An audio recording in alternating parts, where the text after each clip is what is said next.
Director, Professor Villa, Deputy Vice Chancellor Units, Principals, Deans, Directors, Heads of Department, both academic and administrative, SUA, academic and administrative staff, SUA students, both undergraduate and postgraduates, if they are here, invited members of the public, ladies and gentlemen, good afternoon.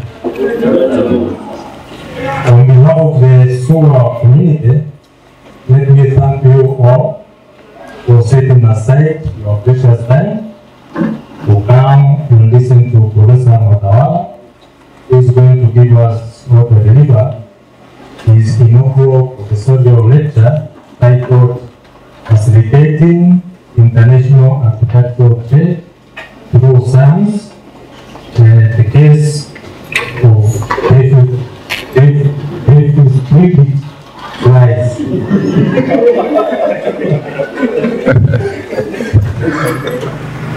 According to the Oxford Dictionary, an inaugural speech is the first speech one gives when starting a new job. In our case here at the university, one does not give inaugural lecture every time one is promoted to a new rank.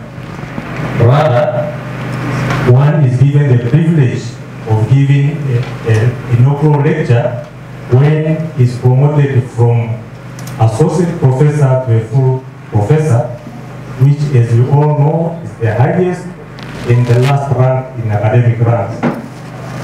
So definitely not everybody is given the chance to give these inaugural lectures until, according to our system, one reaches a full professor.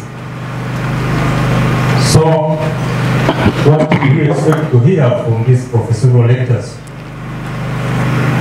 From these lectures which are given by these professors, we are supposed to hear, or they are supposed to inform us and update us of the current and future research activities and directions in which they intend to go in the near future. They are also supposed to provide with an information on the opportunity, and also to give, they are given the opportunity also to inform us and also share with us and the general public what is being done and also the impact of their researches to the community. So definitely we expected to hear from Professor Mwatawala is what has been doing for the past how many years, he will tell us, and also the impact of this research to the community. Delivery of these professorial lectures goes back almost 40 years ago, when the then Faculty of Agriculture, Forest and Veterinary Science was part of the University of Dar es Salaam. And to all guts, and I'm still to be corrected, as far as I remember, the first inaugural lecture, professorial lecture, was delivered by Professor Tana in the late 70s or early 80s. And this professor, I think he was in the division of veterinary science, I'm not very sure. In the 1980s, there were a series of these lectures, but with time, they've been decreasing in numbers. And as you all know, the most current one was by Professor Makundi, who delivered his inaugural professorial lecture 9 years ago. So this is why I spent some time to introduce to you, because this appears to be something new. So as the chairman of this meeting, my duty here is to not to remind the professors to deliver their professorial lectures, including myself, I never delivered one. Rather, my duty here is to chair this professional lecture, which is going to be delivered by Professor Mwatawala.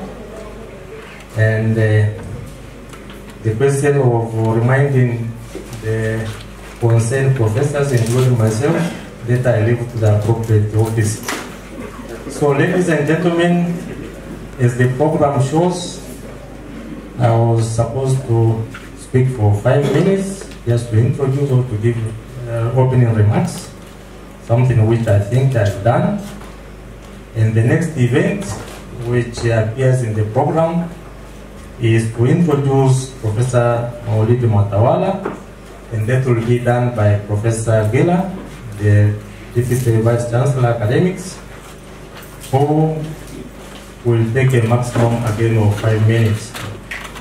May I now invite Professor Gela, who is also academic staff number 1, and also a professor who is due to give a professorial lecture one day. And I think Professor Mwatawala will take almost 60 minutes before we embark on the questions. So, Professor, in order to save time, I'll request you to invite Professor Mwatawala to the podium when you are through with the introduction. Thank you very much for listening.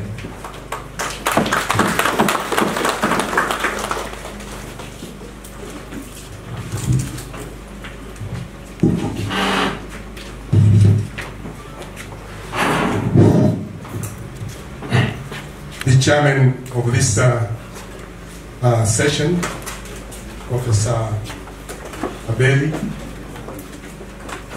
the presenter of the lecture today, Professor Mwatawala, the audience.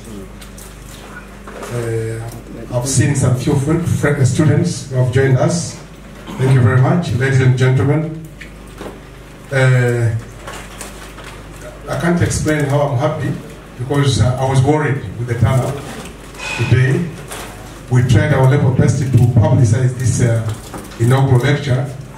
At the beginning, we thought we could go to multi-purpose hall, lecture theater 1, and I think we made a good decision to come here at IC. So we thank you very much for coming and for allocating time to this very important event. As you all know, delivering professorial inaugural lecture is a requirement for every member of academic staff at the rank of professor. Although the practice is for all professors to deliver this lecture, if you go to the history of it, as narrated very well by Professor Abel, the chairman, it is basically meant for newly appointed professors. So I'm not sure if I'm newly appointed.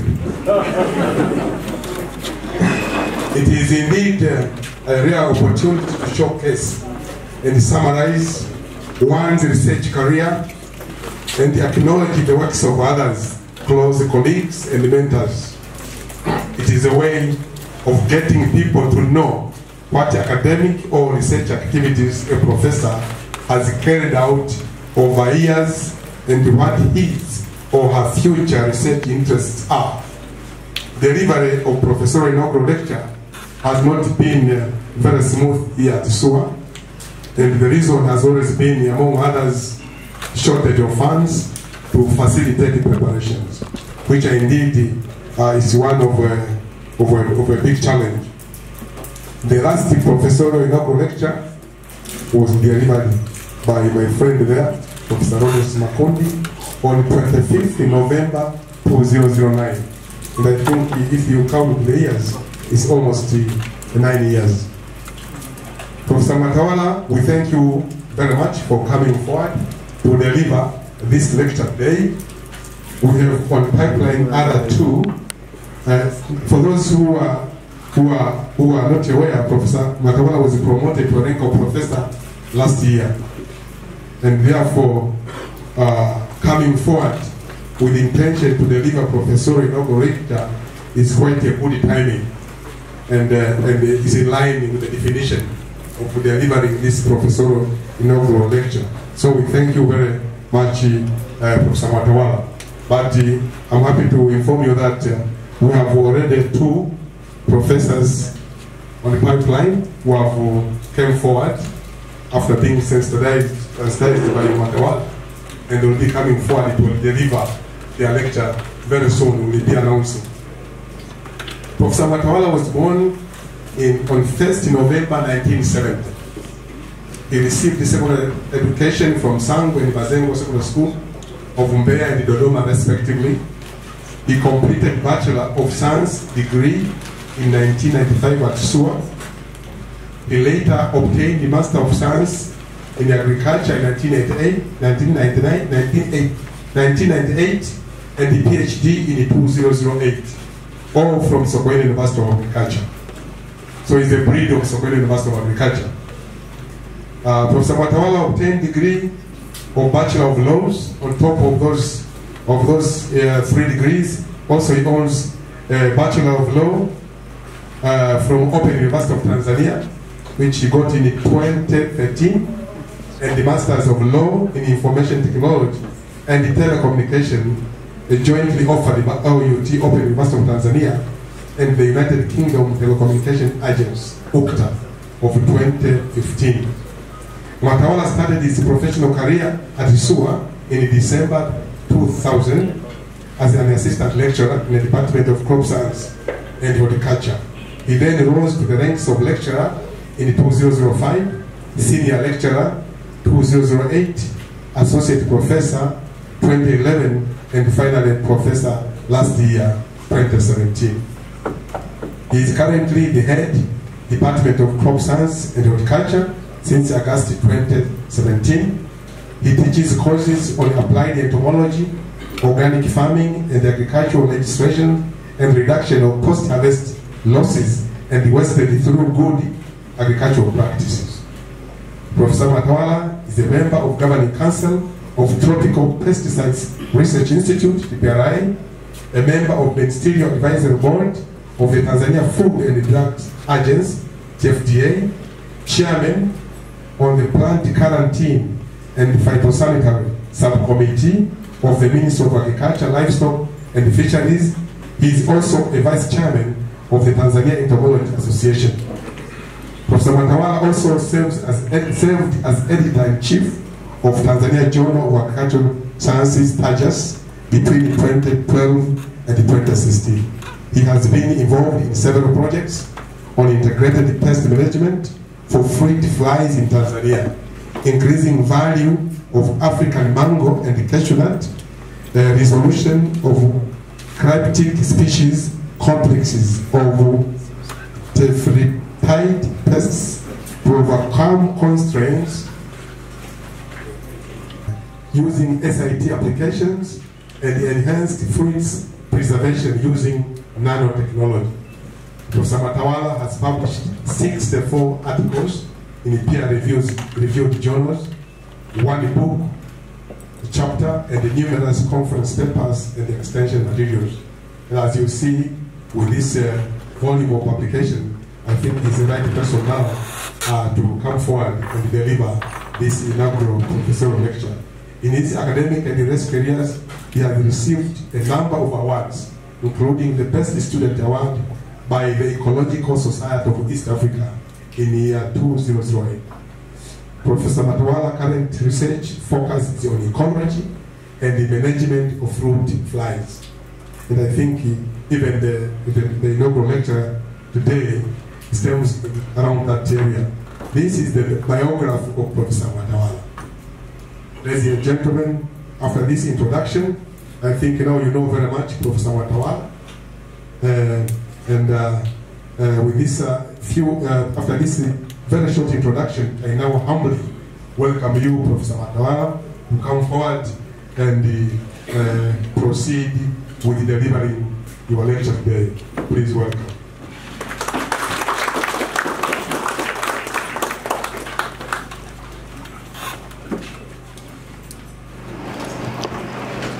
Mr. Chairman, Professor Abel, Deputy Vice Chancellor Academic, Professor Gila, principals, deans and directors, colleague professors, members of academic staff, students, members of the press, distinguished invited guests, ladies and gentlemen. I'm greatly honored to stand here in front of you to deliver this professorial inaugural lecture. It will be about facilitating international agricultural trade, highlighting the role of scientific research, and with a number of cases highlighted from Sokoine University of Agriculture. Now, briefly, my journey through research started in a very odd way. So I started doing research on fruit flies out of an interest from another professor, Professor Robert Machangu, who is not around. And the story is Professor Machangu was very fond of guava, eating guava, the fruit. But he was always annoyed by the white maggots he would see inside the fruit. So he shared his experience to a Belgian colleague about his distaste for that. And he was linked to another Belgian expert on fruit flies based in Belgium, in Tervuren, Belgium. And through those talks, a research project was formulated, and it was hosted in the Department of Crop Science and Production, as it was known then. And the head of department then, Professor Amon Mairere, led the project and gave me the scholarship to do PhD under that project, and that's how I started. So it started with the guava fruit, otherwise it was not something that I knew I would be doing now. I would also like to say a little bit about myself, because I didn't want to come to, at first, my feeling was not about academics, but I have to thank someone, because my application for job at SUA was actually dictated by my brother. And he has traveled all the way from Dar es Salaam to here, maybe to prove that he was right. So I would like to thank my brother Shaban Mwatawala, architect, who is here with us today, because he's the one who dictated my application to SUA. So thank you very much. So I'm going to talk about the role of science in facilitating international agricultural trade. Okay, so food production is not uniform across the region of the world. And this is because of spatial and temporal variations in climate. So you have some regions with favorable climates for production of food, and some other areas that do not have that kind of favorable climate. But also, apart from spatial variation, temporal variation is also a must. So across the years, variations in climate affect the kind of production that we get from the fields. Now, in order to solve the problem of spatial variations in food production, with the inherent spatial variation in food shortages, agricultural trade is very necessary. So food can move from areas of surplus to those regions of shortages through agricultural trade. So it's very important, and then it affects other things, including food and nutrition security of the nations, generates income for the farmers, and also helps to build economies of the countries. Now, unfortunately, this international movement of food, because normally agricultural products are moved in bulky quantities, and it's unfortunate that such movements also pose great risks of introduction, especially of pests, because various pests are associated with the commodity itself. So you can find a particular insect species living inside the commodity, whether it's a seed or it's a fruit or it's a leaf, depending. So as you move these food products, you also move, or there is a greater chance also of moving pests and introduce them to exotic places. Now, the International Plant Protection Convention is a UN treaty. So it's a multilateral treaty that was initiated by the UN FAO, And the major aim of the treaty is to facilitate international trade through coordinated action in order to prevent introduction of pests. But more importantly, IPPC aims at removing unjustifiable barriers to trade, because some countries may use an excuse that you have a particular species so we cannot trade with you, even though with some other motives, like political motives, and it has been happening a lot. So in order to prevent and controlling the introduction of spread of plant-based and products, IPPC was formulated by FAO. And trade is normally regulated by the WTO. So it's the World Trade Organization that regulates international trade. But WTO recognizes IPPC, especially the guidelines and the standards that are set by the IPPC Secretariat, are the ones that are standard for setting plant health across the member nations of FAO. So that means if Tanzania want to formulate some phytosanitary laws and regulations, then it will follow the standards that have been set by IPPC through the application of sanitary and phytosanitary agreement. In other words, Tanzania cannot just arbitrarily set some rules that we don't want ABC without conforming to those international standards and guidelines which are set. Now, under IPPC, they have a set of what we call international standards for phytosanitary measures, which member countries can adopt while formulating their domestic laws on phytosanitary. So a secretariat, as I said, at the IPPC is the one that is in charge of formulating the international standards of phytosanitary measures, and they provide to countries guidelines, recommendations, and expertise on dealing with quarantine pests, especially by providing measures to avoid unjustifiable barriers to trade. So there is an example of some two Southern African countries which were not in good political terms, and they used these as an excuse that we don't want your products because you have 1, 2, 3 pests, which actually the other country had. So they just used it as an excuse to bar trade from a hostile nation. So under ISPM, the international standards on phytosanitary measures, they define what we call a quarantine pest, that is an unwanted pest species. Now, by definition, the first thing, it has to be of economic importance. So it should be a species that causes a lot of losses, very high economic losses. So that is one qualification on one hand.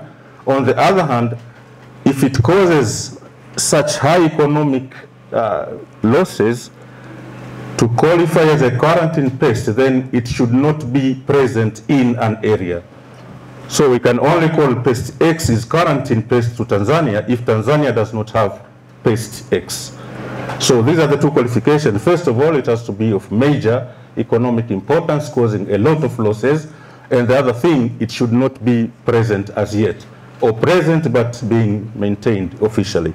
So that's the qualification. Now, coming to fruits. Fruits are important. I don't have to reiterate how important they are. We all know that fruits are important sources, is an important source of vitamins as well as minerals, etc. And the demand for fruits is on the increase globally because of changing lifestyle and demand for fresh tropical fruits and even temperate fruits. Now, with raising income and raising consumer interest, fruit trade, demand for fruit products is on the increase. But there is still a high potential for increase that is being constrained by biotic and abiotic stresses, as I'm showing here, including the quarantine pests that I just defined, that these are pests of economic importance, but to qualify as a quarantine pest for a particular region, they should not be present as yet. So among them are this group of insects that we call fruit flies. And they're very important because they damage fruits by feeding on the fleshy part of the fruit. And normally what you see in a fruit are the white maggots or the larvae that you are seeing on the board. And these fruit flies are different from the fruit flies that we are used to, because we are very much used to fruit flies, the Drosophila, or we call them fruit flies of the genetics lab, because they are very popular in the studies on genetics. So these are different from those. These ones, we call them true fruit flies because they actually spend part of their life feeding and living inside the fruit. So they are true fruit flies. Drosophila is always attracted to rotting stuff. So these are the very small flies that you see in the kitchen if you leave a fruit rotting or a glass of juice that is decomposing. Then you have a lot of small black flies, and these are the Drosophila. So they do not attack a healthy fruit. While these ones, they attack healthy fruits, and that's why we call them true fruit flies. And one of the things that makes them of quarantine importance is because the major genera of fruit flies are limited to certain geographies.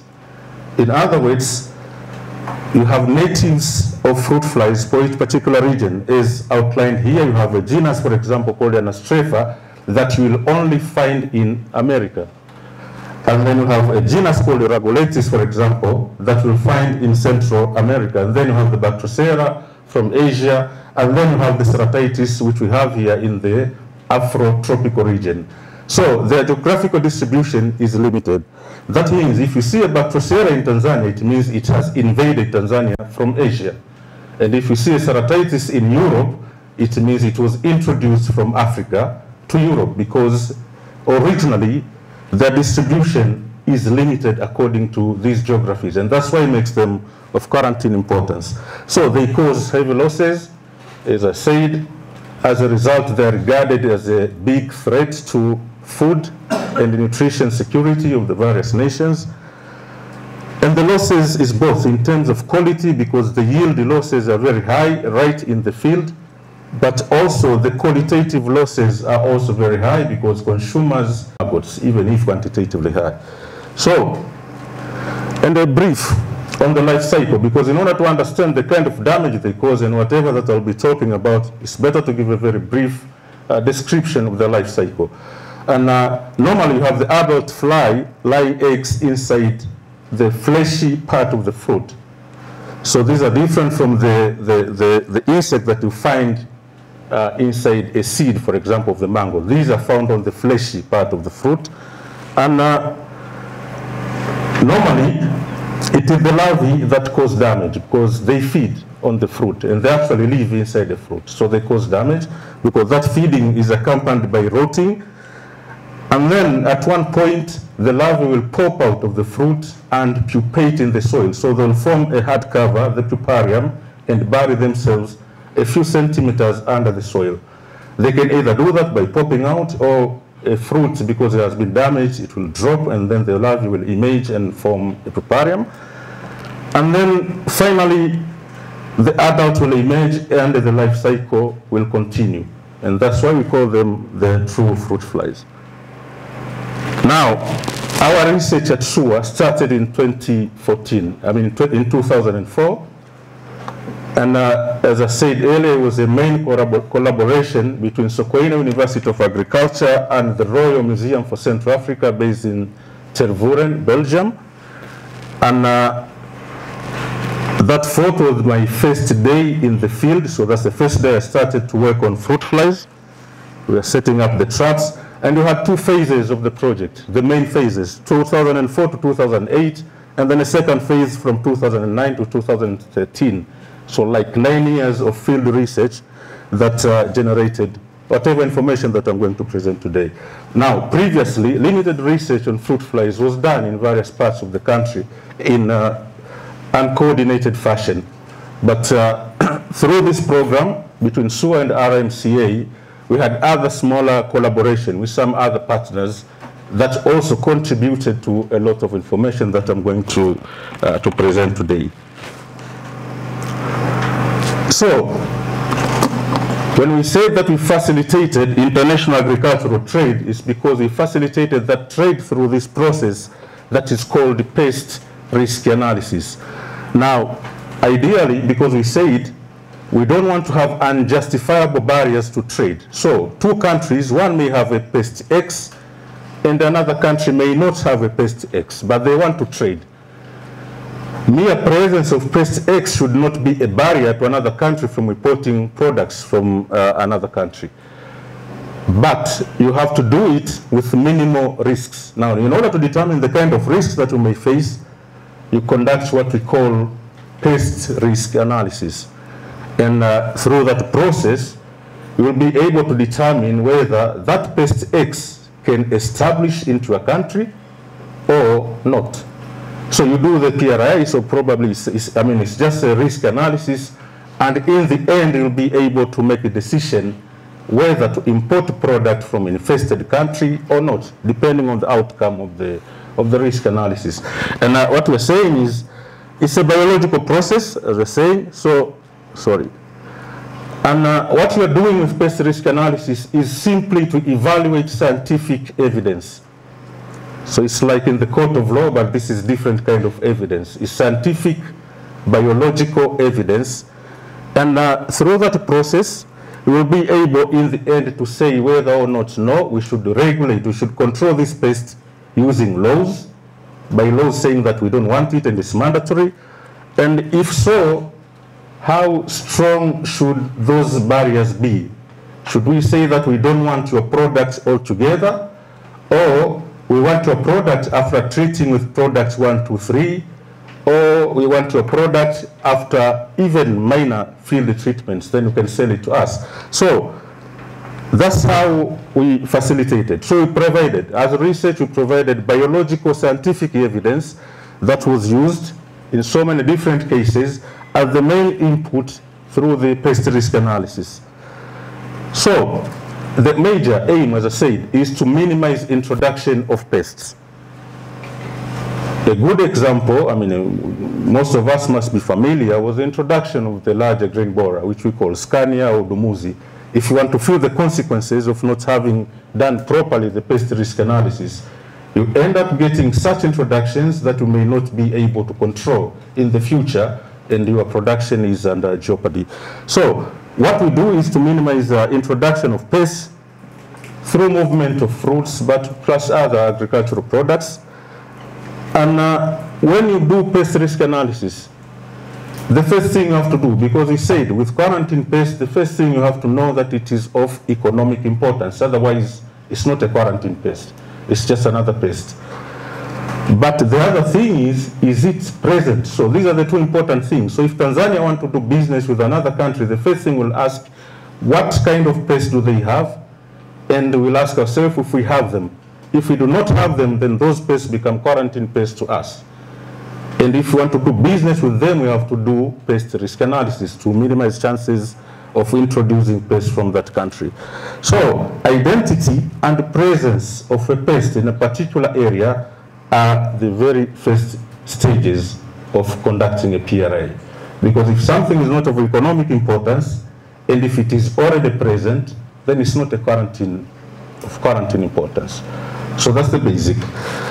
Now, so among the things that we did, or that came out of all the research that we did, can be grouped into major 4. And the first one is on detection of invasions, and I'll explain that one. And the second one was resolving the identity of some species, what we call cryptic species, which I'll explain later on, but also description of new species. So these are species that were not known before, so they are new to science, but also on providing information that would assess probability of entry, establishment, and spread of pests. So in that case, you may trade with one country, and the pest may come with the commodity, but will it be able to establish itself and later on spread? So all this information we provided. And so I'll start with the role of science in what we did to facilitate those stages. And I'll start with what we did about identity and presence of pests in order to facilitate the PRA process. So we went as far as borders of Burundi. Sometimes we're dripping wet in the rain, but that's what you have to do in order to detect these invasions. So what we are saying is, I said that these fruit flies are, most of the pest genera are of limited geographical distribution, but some of them have moved to areas beyond their origins. So a good example is the fly that you see here on the board. This one is called the Mediterranean fruit fly, that is of African origin, but now it has spread to almost every part of the world through trade. So it's Tanzanian, I mean not Tanzanian, Afro-tropical origin, but now spread to so many various parts. So they have been intentionally or accidentally introduced, but such introductions are a big threat to fruit trade. So a few cases now of what we did. So there is this case of what we call Bactrocera invadens, which originally was given a common name of the African invader fly. In 2003, we sampled mango from Matombo area, and we got some flies out of them. And the reason for sampling was to take those specimens for my training on taxonomy of fruit flies. So I need a specimen. Now, out of those specimens, about 4 individuals were very different from the natives. Remember I said they have limited origin. So we can tell that this one is Asian, and this one is African, and this one is American. So 4 flies out of them were quite different from the natives of this region, and we suspected an introduction. And these samples were later taken to experts on taxonomy in order to confirm, and it was confirmed that this species has just been detected in Kenya. So a few months ago, the same species was detected in Kenya, and by then it was thought to be new to science. So it had never been described before by then. So we had the first Kenyan detection, and then the second Tanzania detection of a species that breeds in high numbers, which is supposed to be very new to science. So everyone was frustrated, and the losses that were caused by this species were very high. So that was the first case where we detected invasions, and we informed the world that we have this kind of invasion so that these countries could protect their industry. Here we are talking about the global food security vis-a-vis production in a country. A country may lose markets, yes, but the global food security will be protected. So there is a second case here of invasions, and this is another fruit fly species, also of Asian origin, which we call Bactrocera latifrons, or the solanum fruit fly. Now, this one was detected right in the horticulture unit at SUA. So we had several samples of flies, and suddenly we saw one fly that was slightly different on color patterns. When we identify these flies, we look at color. They are very colorful flies. Actually, they're very beautiful flies, apart from the damage that they cause. So they're very colorful, and we use colors to identify them. So when we see a different color pattern, we suspect things might not be the same. So we detected this one also in 2006, and then we sent specimen once again because I have to get confirmation from taxonomists, and it was confirmed that it was Bactrocera latifrons. And this was the first detection in Africa. So maybe it arrived in Africa a long time ago, but there are no research activities on detection and surveillance. So this was the first record of Bactrocera latifrons in Africa, which we detected at SUA, and later on it was also detected in Kenya a few months later. And this one was also reported. And then, so those two were the detections that these species came from abroad and invaded us in Africa. If I go back to the case of Bactrocera invadens, the one which I said was thought to be new to science. And then there are 2 schools of thought. Some people say, no, this is not a new species. It is similar to another species in Asia that we call Bactrocera dorsalis. So there was no point in giving it a new name of invadens. And now this was taxonomists arguing. And another group said, no, this is a species in its own right. It deserves a new name, and it's quite different from dorsalis. And the good question people ask is always, what's in a name? So what's in a name, of course, is nothing, except if you're a fruit fly. If your name changes, your identity and everything also changes. So names matters a lot to this species. So what's happened was the International Atomic Energy Agency, because they're the ones who facilitated trade through application of SAT.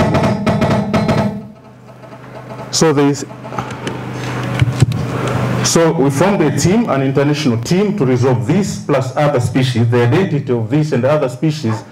And we did not confine ourselves to the definition of a biological species, the one that we commonly know. Rather, we sought some other biological evidences to confirm whether this is the same or different species. And if you look at the list, so we looked at molecular, cytogenetics, pheromones, behavior, and all these other biological entities in order to say whether this is the same or different species. And the evidence came out that this is just the same species. So all of a sudden, the name Bactrocera invadens disappeared. So we may still have posters all over here, even in our department, with the name Bactrocera invadens, but Bactrocera invadens is gone, and now what we have is Bactrocera dorsalis. Now, in a way that becomes a relief to us, because those people in Asia cannot quarantine our products now, because Bactrocera dorsalis is present, remember from the definition, because it's already present, it cannot be a quarantine place to them. So we can also sell our products to Hawaii, for example, because Bactrocera dorsalis also invaded Hawaii, etc., and so many other places. So the taxonomy of B. invadens was rejected, and it became Bactrocera dorsalis. So, and you can see this was a very big team, because there was a lot of arguments, and so many experts were needed. So I got 0.000 something points maybe from this one. And these are the people. So this was our first meeting in Vienna, in the headquarters of IAEA in Vienna. It's very easy to pick me out. Then there is a case of another, this one is native. It's a native species. It's called Ceratitis rosa, or the Natal fruit fly. It's also a very important fruit fly species, attacking fruits. An interesting thing about the Natal fruit fly was when we were sampling here at Morogoro, remember we did research from 2004 to 2013, so we have a lot of trapping data for all those years. An interesting thing was that the variations, if we sample from here all the way up to the Uluguru mountain, some 1,600 meters above the sea level, the populations were more or less the same. And it couldn't be the case, because with these changes in weather and altitude, we expected some major variations. But also, temporarily, I mean, if you sample now when it is very hot, and when you sample in June, July, when it is very cold, we used to find substantial number of Ceratitis rosa. So it was a bit of a puzzle that how can a species adapt itself to so much wide variations in climate. But we were not the ones who were only puzzled. We had some people in South Africa who did some research and concluded that Ceratitis rosa is adapted to warmer climates. And of interest now would be what kind of restrictions Europe, for example, is a temperate country, would have on fruits that are attacked by Ceratitis rosa. Because it prefers warmer climates, and Europe is cold. It means the risks of introductions are very low. So they protected the trade that way. But some other people in Reunion came up with different results, and they said Ceratitis rosa is more adapted to colder climates, which means potentially it can establish itself in Europe, which means now the quarantine measures against products that are attacked by rosa would be very strong. So we had these arguments. Anyway, so through research and through the evidence on the various parts, molecular biology, morphometrics, developmental biology, cuticular hydrocarbons, etc., it was resolved that we were dealing with two different species under one name of Ceratitis rosa. So we had one species that is adapted to colder climates, places like in Yandira, in the Uluguru mountain, and we had another species that is adapted to warmer climates, the areas like here we are like 500 meters above the sea level. So, in the end, this species was now described as Ceratitis kilisi by Dimea, Mwatawala, and Virgilio. And the man you see, the first one on the left, is the late Serge Kilisi. Some people in here know him. He was a very good researcher on fruit flies based in Reunion, working for CIRAD. So he was a French national. And apparently, Professor Marel will correct me, he is one of the people who came here to assess the status of fruit flies way back when we had the Franco-Tanzania project on horticulture. And that is Dimea. So Ceratitis kilisi, Dimea, Mwatawala, and Virgilio. So it is a new species, new to science. It never happened before. And then there is a case of another fly, a native fly that we call Ceratitis cosaira. It's a marula fruit fly, or a mango fruit fly, because it attacks marula and mango. Now, the curiosity that always killed the cat. We were curious about the identity of this fly as well, because we were trapping some flies that were very, very small in morphology. Ceratitis rosa is relatively large compared to whatever that we are getting from a particular trap, because we collect them by trapping. So these flies were very, very small. But if you look at them morphologically, they resembled Ceratitis cosaira, the marula fruit fly. And we suspected a different, but this one was easy to resolve because just morphologically, it could be resolved that we were also dealing with two different species, the proper, or the Ceratitis rosa, cosaira, in strict sense, which was larger in size. And then there was another one, which we came to describe as Ceratitis pallidula, Dimea, Mwatawala, and Virgilio, which is this one. And then there are some more evidence from DNA barcoding, etc., which resolved that these two were different species. So out of that, we could resolve the identity of three species. The first one was Bactrocera invaders, Vedas dorsalis, when we said they were all dorsalis, one and the same. Then we had Ceratitis rosa, the natal fruit fly, that we are dealing with two different species, Rosa sensu strictu, and then Ceratitis kilisi, Dimea, Virgilio, and Mwatawala, and Virgilio. And finally, Ceratitis cosaira, which were also two different species, cosaira in strict sense, and Ceratitis pallidula, Dimea, Mwatawala, and Virgilio. So these ones could be resolved. And the implication is the same, that these species might or could have gone undetected into other countries, misidentified either as cosaira or as rosa, and left to breed.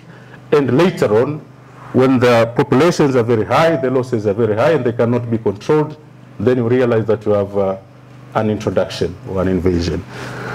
And then this one. Now, out of this work that we are doing, we found some other species, not related directly to fruit flies, but they are under the fruit flies project. And we have a taxonomist who worked here. He was working on moths, not flies now. But he found several moth species, and he was happy to name one in my name, and that is Phalonoricta mwatawalae, which if you Google from Wikipedia, that's what you'll find out. But fortunately, it's not a pest, as yet. So that was on resolution of cryptic species and identification of species and detection of invasions.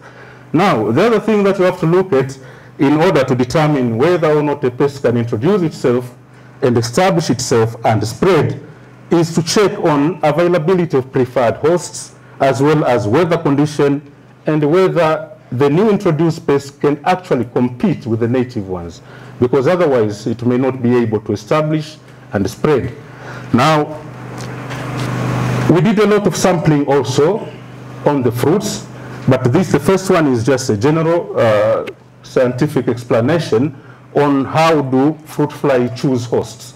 Because we're talking about preferred hosts, they don't just oviposit or lay eggs on the hosts. And one of the things that is known and in theory that the mother of the fruit fly is the one who knows best about what the kid should have, because they have no choice. The egg has no choice of where to be laid, but the mother chooses the host in a theory that is popularly known as mother knows best.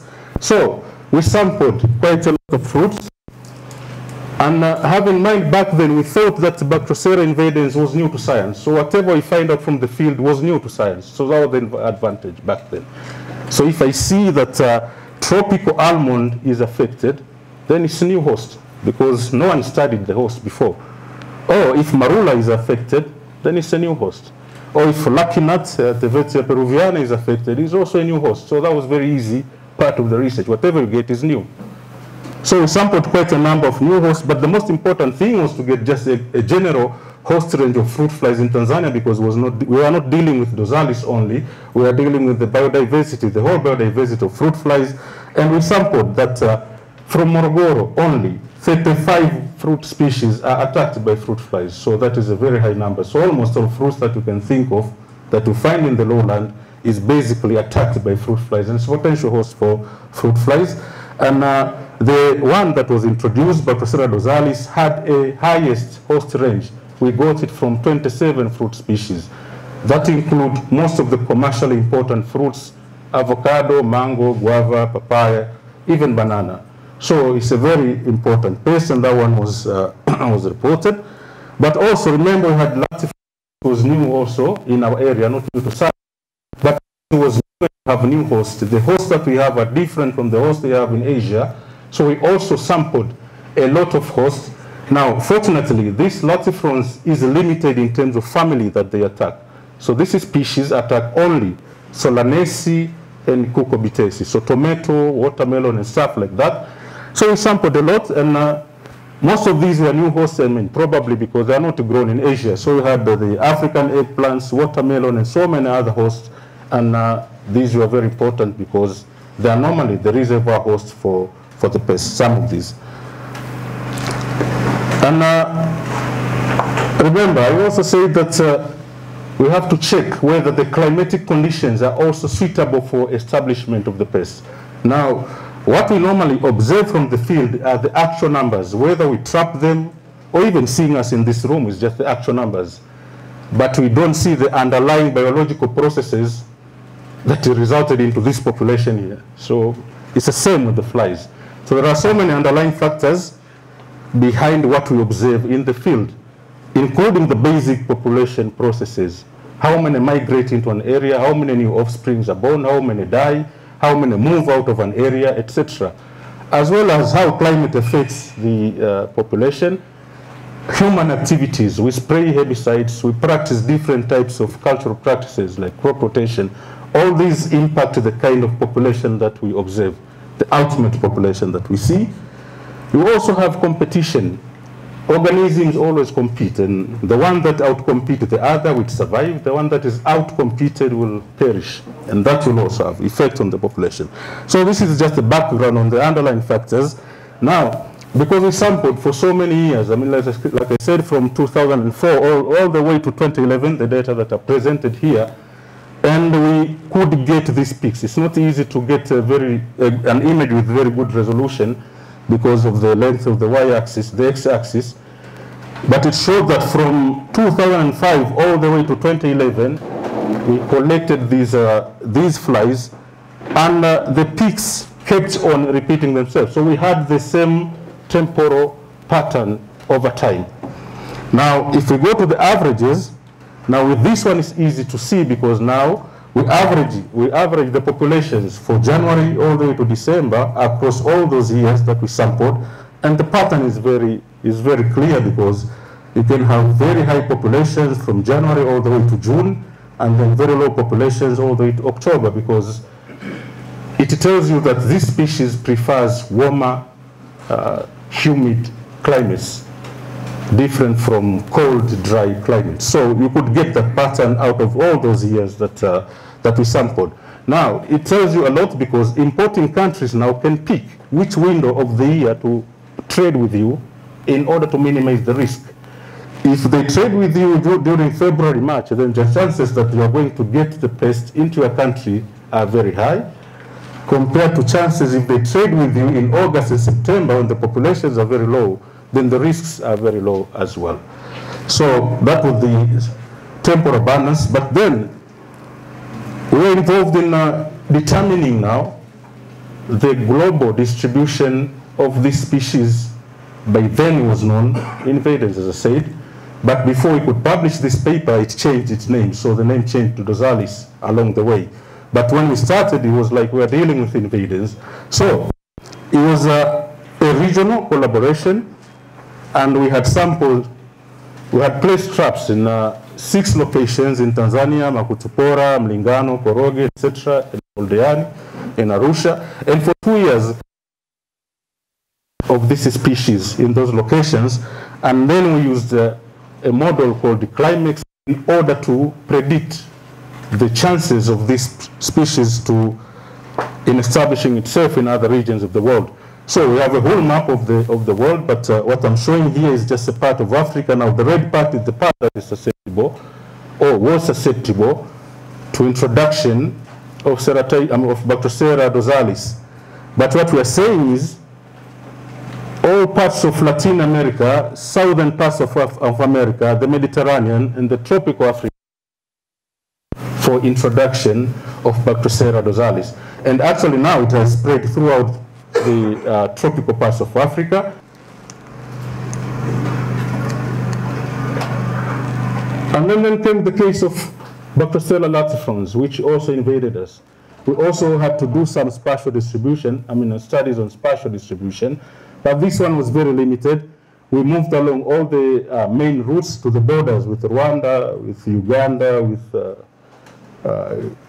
Malawi, Zambia, all the borders coming to us. So Horohoro, Holili, Taveta, we moved along the routes leading to those borders and placed the traps all along. But luckily, this one was not very much distributed, so we could find it from Morogoro, coastal parts of Tanga, Kilimanjaro, and then there was one sample from Mwanza, which we don't know how we got it, but at least it was there. But most parts of Tanzania did not have Bactrocera latifrons, and the implication would be if you want to produce, if it's a quarantine pest and want to produce for exports, we can actually avoid those areas and produce in areas where Bactrocera latifrons is not present. So that was about the climate and the host. But the other thing that I said is they must compete. So they can be introduced. Just like us human beings, we have to compete. Insects also have to compete. Otherwise, they'll be extinct. Now, when a new species come, which means that is an invasion, that's what we call an invasion. When a new species come in, it must compete with the native species. Now, 2 scenarios can come out of that competition. Either they can end up coexisting, so it means they introduce and the native species will coexist together, or it may happen that one species may displace the other completely, so the other one will be thrown out from the niche and dominated by the other species. So those scenarios can come. Now, in these studies, normally we say species that compete, they compete very well, have certain traits, while species that invade very well also have some different traits. And I look at this scenario where, where you have competition, if you are able to survive in competition, it means the areas that are habited by these pests, first of all, are very favorable. There are so many species, crowded, the resource is limited. The outcome would be even the reproduction rate of those species will be very low because you don't reproduce too much if you are limited in terms of resources. It's just like family planning that we're doing. So insects do that as well. If they don't have enough spaces, not enough food, then they lay very fewer eggs. So that is a strategy to live in a crowded, competitive environment. If the room is open, there is a lot of space, plenty of food, then they reproduce in very high numbers, no problem, because there is a lot of food and a lot of resources. So, and then you have the competitors. The competitors do not move, they don't run away, they stick around and compete. So the population is always more or less stable, like the species that I'm showing below. So the hypothesis was that one was a very good invader and the other one was a very good competitor. Now, the question we asked was, can it be both, that a good invader and a good competitor? And we got the answers from studies on biology, where we had these two species. One we thought, the top one we thought is a very good competitor, and the other one we thought is a very good invader. And when we compared them, so one is a native species and another one is an introduced species. When we compared them, we found that the introduced one had better traits than the native one, because first of all, it can grow very fast, it lives much longer, it lays much higher number of eggs, the population doubles within a very short time, and they produce more eggs. Now, those are very good traits for competition, because if you produce more eggs, you live much longer, your population doubles within a short time. That is biological success, because biological success is measured in numbers. So the higher the numbers, the higher the success. So, based on that, it means this species, yes, invaded us, but also outcompeted our native species. So it had both traits of competition and of invasion. Now, finally, the other thing is, if you want to do business, then the other thing they'll ask, maybe, yes, this part is introduced, is infested by particular fruit flies, but are there some methods of controlling it so that the risk can be mitigated? So, we did several research on integrated pest management of fruit flies, but generally, the most accepted model is that the control, I know, because most of the question might come from this part of the lecture, which I will give it very limited time anyway. So, it's as simple as 1, 2, 3, 4. Monitoring, sanitation, spot application of bait, and male annihilation. Unfortunately, the second one, which is the major part of it, we don't like it. We don't want to keep our orchards sanitized. So we just want a single bullet, boom, and the flies are dead, and then that's fine. Now I can harvest my fruits. Now, along the same, we formulated a local bait. We didn't finish it.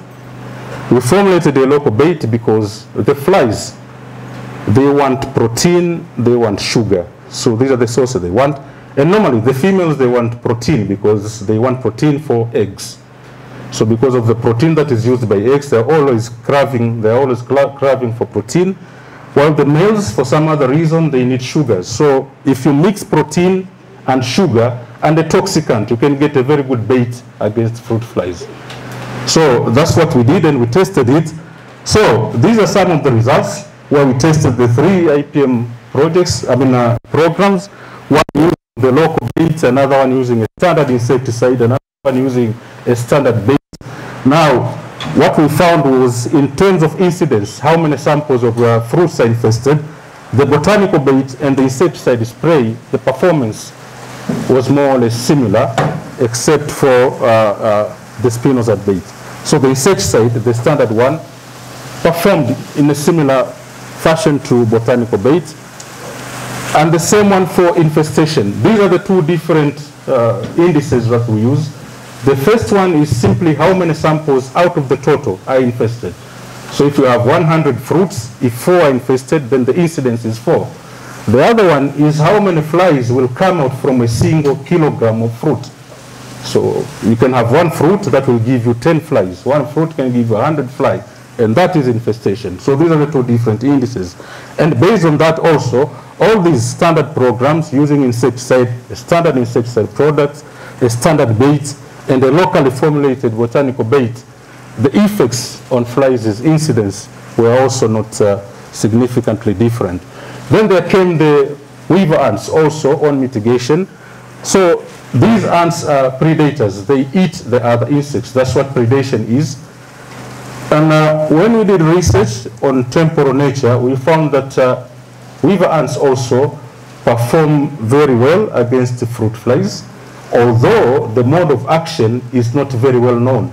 But here we are comparing the performance of weaver ants to a no-control orchard, and an orchard that was sprayed by an insecticide, imidacloprid. And you can see that the performance of weaver ants was very good. The only problem was we could not sustain very high populations of weaver ants that is needed for effective control. You need higher numbers of predators in the field. And these are the reasons, because poor rearing conditions, lack of food, predators, etc. So we decided that we should generate a method of introducing weaver ants into the field in case the populations go down. So you go to the wild settings, look for the weaver ants, and introduce them into an agricultural field. But the success of that depends on locating the queen of weaver ants, because these are social insects. It's only the queen that reproduce. The others are workers and pests. So when you go out in the field, you find so many trees. And these nests, they look the same. But thanks to our PhD students, we could develop a method and we can go out in the field. And even if we have 100, 200, 500 nests, we can go and point out that that nest has a maternal queen and we can harvest it. So that will sustain a colony, because otherwise if you harvest other nests without the queen, that colony will ultimately disappear. But if you have an egg-laying queen, that colony will keep on going. So we developed that method. And then normally weaver ants, the queen of weaver ants, the ones that have not been fertilized, spent a lot of time hunting for these nuptial flies in the field.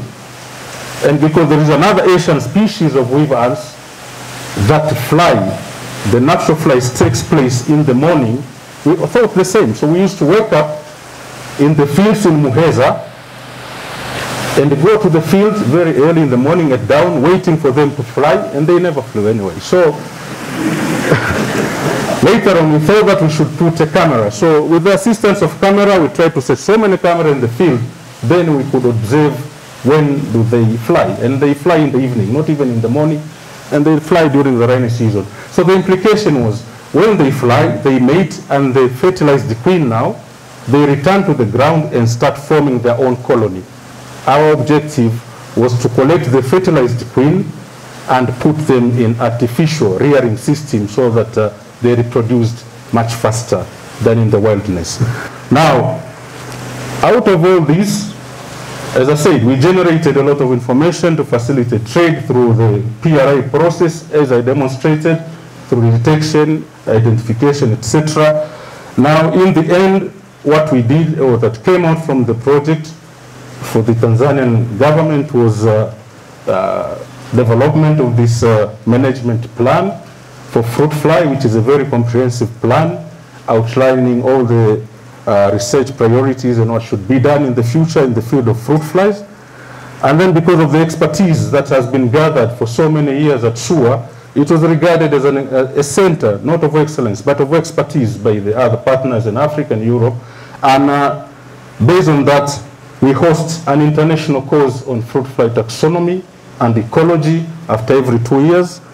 And it attracts students, like 15 students from all over Africa. So it's an international program that we host, and we train students from, or candidates from many parts of Africa. Otherwise, I would like to thank the employer, the government of Tanzania, thank to the management of Sokoine University of Agriculture, Vice Chancellor, Professor Chibunda, Deputy Vice Chancellor, Professor Gila. Thank you so much. I would like to thank people who supported all these works, starting with the Belgian Development Corporation, DEGOS, IAEA, International Foundation for Science, and DANIDA. Thank you so much. I would like to thank my former supervisor, or the people who supervised my master's and PhD studies, Professor Rhodes Makundi, Professor Amon Merere, and Dr. Mark Demer, who's not here. I would like to thank the members of academic staff of Crop Science and Horticulture, Department of Crop Science and Horticulture, and thank to a long list of my students, PhD and masters, the supporting staff.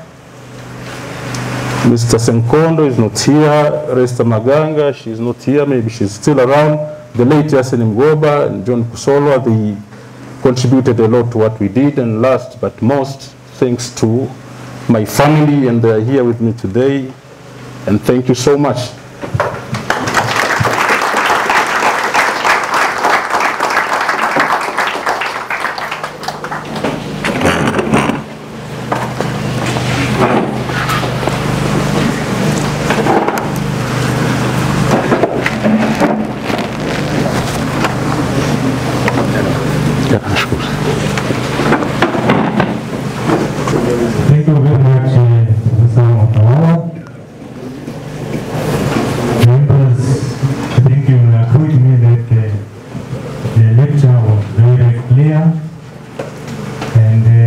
afraid that to have many questions because everybody now knows what is this right. Before I invite the one to give a vote of thanks, let me recognize the presence of the Vice Chancellor who has just joined us, Professor Chibuda. Welcome to the inaugural professorial lecture. So can I now invite Professor Makunde to give a vote of thanks on our behalf, please. Professor Makunde.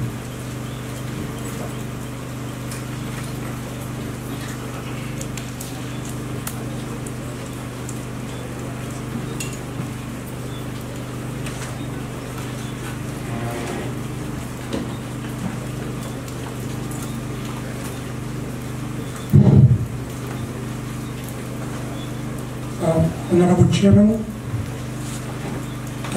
Vice Chancellor, Professor Chimunda, Deputy Vice Chancellor, Academic Professor Peter Gila, Professor Deputy Vice Chancellor, Administration and Finance, if he's around, in his space. College principals, directors and deans, professors, the whole academic staff, heads of academic and administrative units, students, there's a number of them around, media, invited guests, and all other participants in the audience, ladies and gentlemen. First of all, on behalf of Sokoto University of Agriculture, and the entire team led by the Deputy Vice Chancellor Academic, who organized and arranged the presentation of professorial inaugural lecture by Professor Mwatawala. We wish to pay homage and say thanks to Professor Mwatawala for being our guest speaker today by delivering an inaugural professorial lecture on the facilitation of trade, international trade in agricultural produce by using science. I'm sure you have seen all the slides that have been presented. It's all science. There is no history. There is no anything else but science, pure science, blood science. And therefore, Mr. Chairman and the audience, join me to clap 3 times very strongly for Professor Mwatawala, who has presented a very informative and interesting lecture.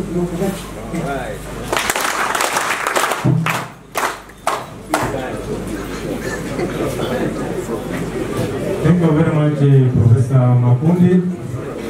We had assigned 5 minutes, but it's taken almost 15 minutes. And this will limit our 40 minutes, which were been assigned for questions. But probably because he's your student, you don't want him to their questions, so many of them. But now, from 40 minutes, we have only 30 minutes for questions, which means that we shall take at maximum 7 to 8 questions. In other words, you spend 1 minute to ask your question, and I don't know how we should agree. Should he be responding to each question, or should we collect 3 or 4 questions and then we let him respond?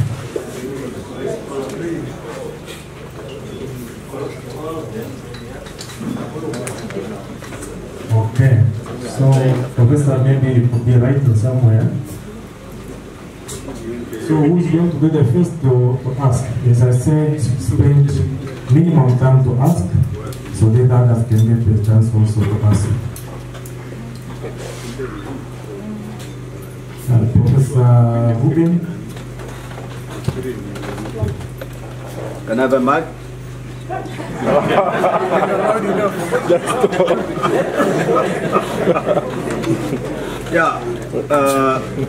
Based on this differential severity and incidence of fruit flies during the year, from January to December, you see that there is a time when we've got maximum levels and then minimum levels, and then with that kind of variation. Do you base solely due to weather differences, or it could be confounded with availability of fruits during those periods?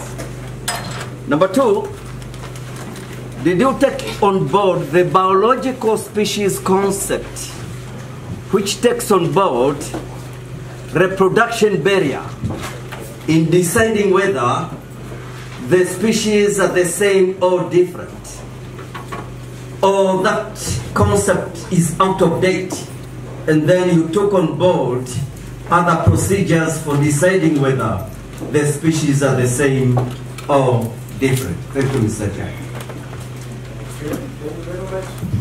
Second one.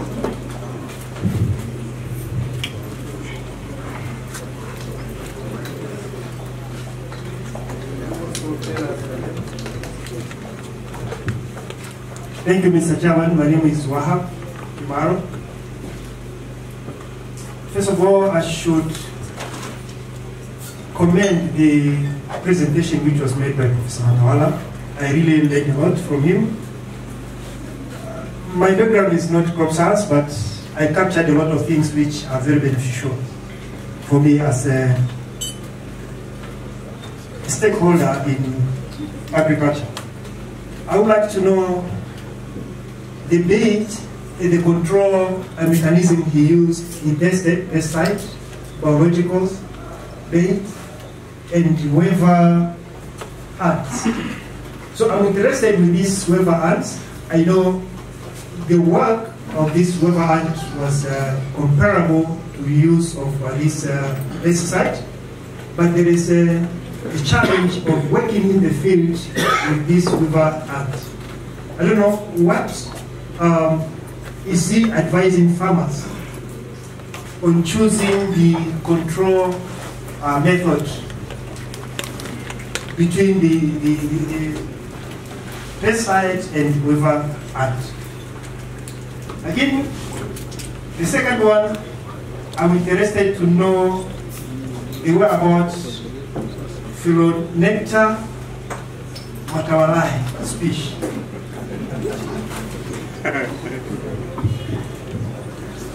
Thank you. Thank you. Any question from my lady?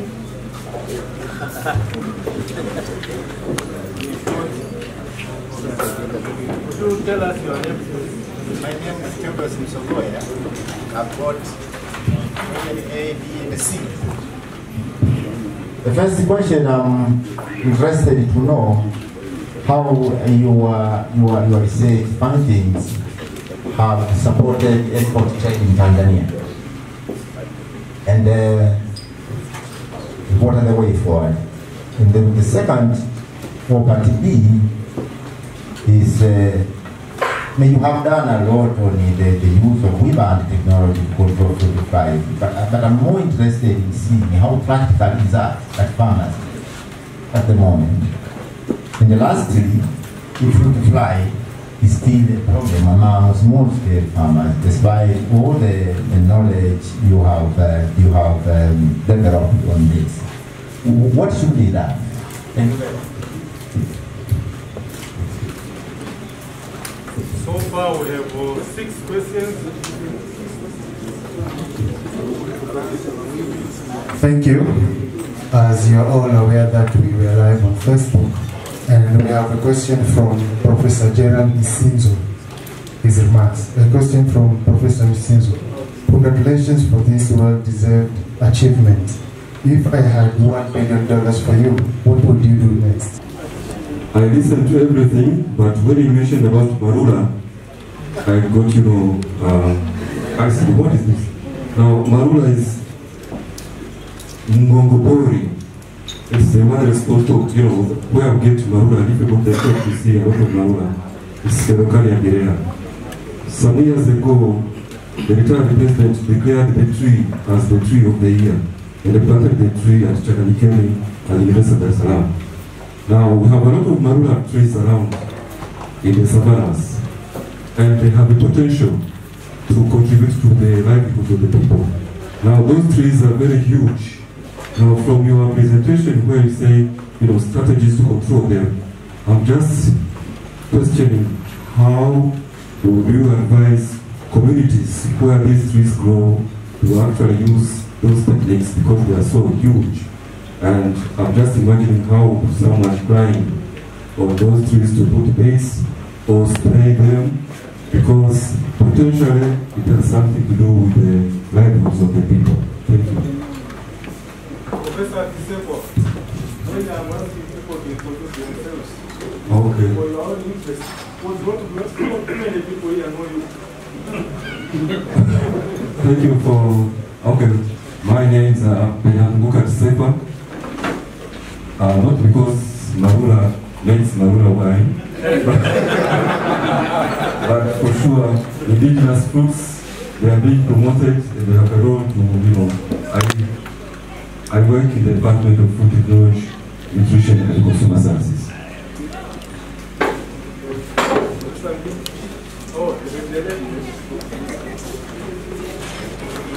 My name is Catherine Suyabengas.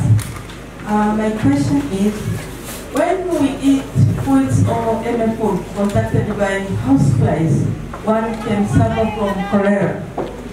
So, by chance, if someone will eat their food contacted by these food flies, what will happen? Two more questions, please, and then we'll give you a chance to respond.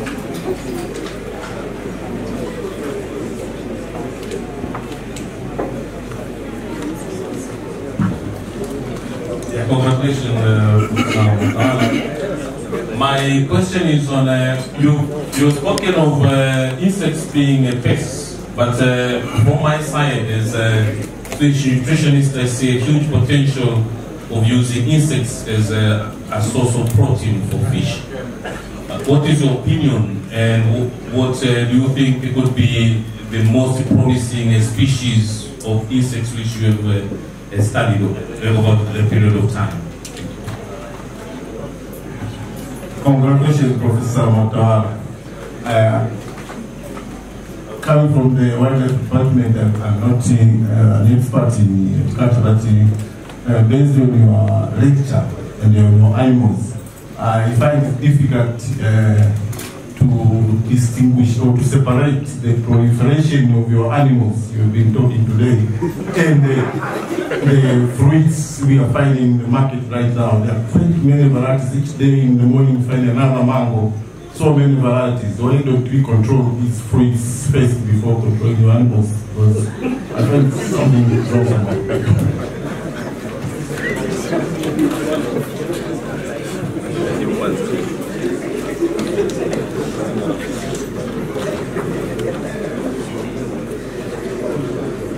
Ladies and gentlemen, I think we have received more than 10 questions from the floor.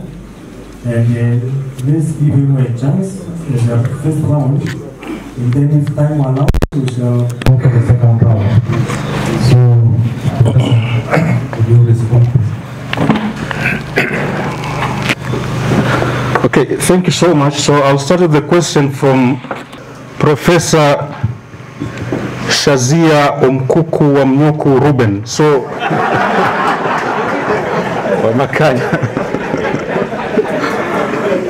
so Professor Ruben asked whether when we study the spatial abundance of insects, did we take into consideration other factors apart from weather? And the answer is yes. That's why before introducing that part on spatial and the temporal variation, I explained the underlying causes to whatever we observe, and I gave an example that because some people migrate from sewer, some people come to sewer, some people die, some people get born, and it's the same for insects as well. So there were those the biological processes, birth, death, migration, immigration, There was competition. I said you must be able to compete, otherwise your numbers will go down. You have predators that will attack you in the field.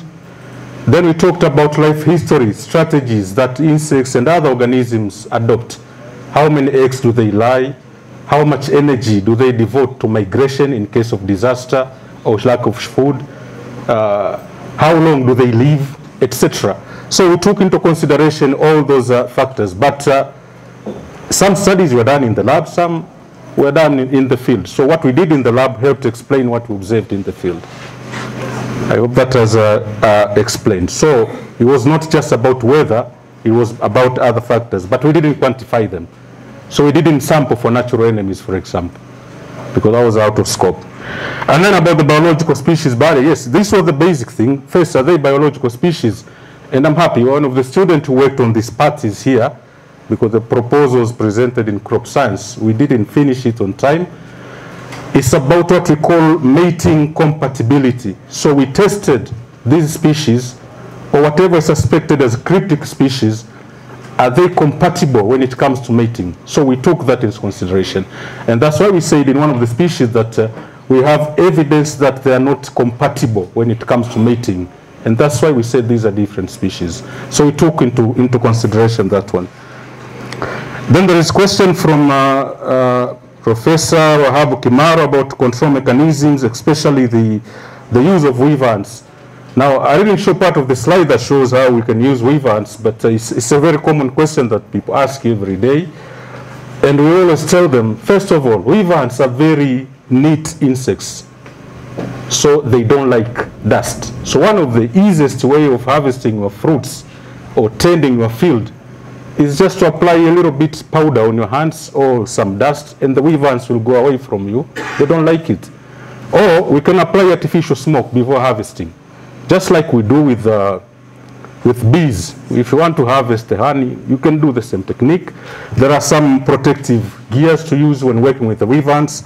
But also, when we do research in the field, we know the actual times when weaver ants are very active and when weaver ants are not very active. For example, if you harvest your fruits between 10 a.m. in the morning and 2 p.m., weaver ants are not very active. They're always retreating to their nests, etc.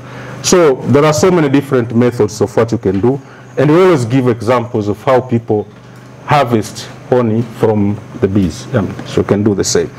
Phyllonoricta Mwatawala, this one is in the Mzumbe area. Unfortunately, the student whom we trained to work on these, is a Lepidoptera, the small Lepidopterans.